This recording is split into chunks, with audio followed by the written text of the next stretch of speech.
Cio yn mynd am yn ôl, ar cros y glas yn sydyn. Yn lledu pethau, a mae yna le, lawr y dde, Lisa Owen.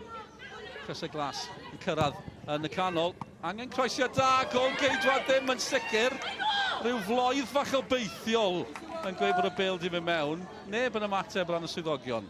Ddim yn agos, fi'n credu at groes i'r linell, mae rhaid i'r bêl, mae rhaid cofio bod... Fi ddim eisiau dadle, ond oedd hi'n agos. Ie, ond hynny yw, mae rhaid i'r bêl gyfan croes i'r linell, a just bloedd fi'n credu o obaith fyna. Billingham, da, eto. Nawr Devon wedi colli meddiad, Keynes. Lily Jones yn opsiwn.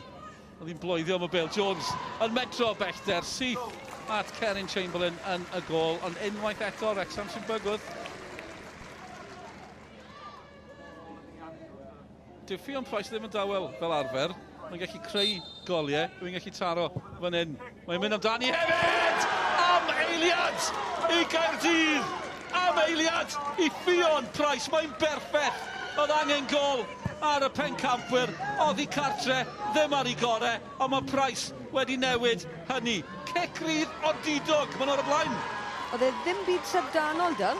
Hynny yw, yn uchel i ffwrdd o'r gol geidwad gyda bach o bwer a mae'r bêl wedi mynd i gefn rwyd. Ond dyna'r tro cyntaf i unrhyw ergyd fod ar y darged, a na gyd mae'n cymryd yw hynny. Wrexham ceisio taro nôl. Y tîm gorau am y gyfnodau yn y gêm yma. Keynes nawr. O bellter, mae'n i dda gan Keynes, Chamberlain yn gwylio hi.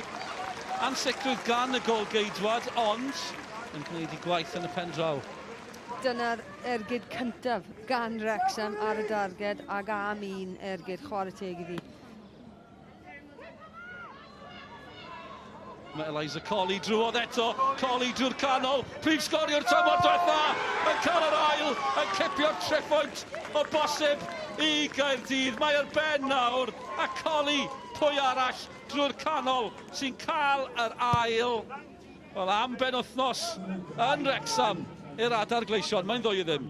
Mae'r ddwy amddiffynwraig canol Wrexham wedi gwneud camgymeriad fyna, ddwy yn nhw, dim un o'n nhw'n ennill y bêl.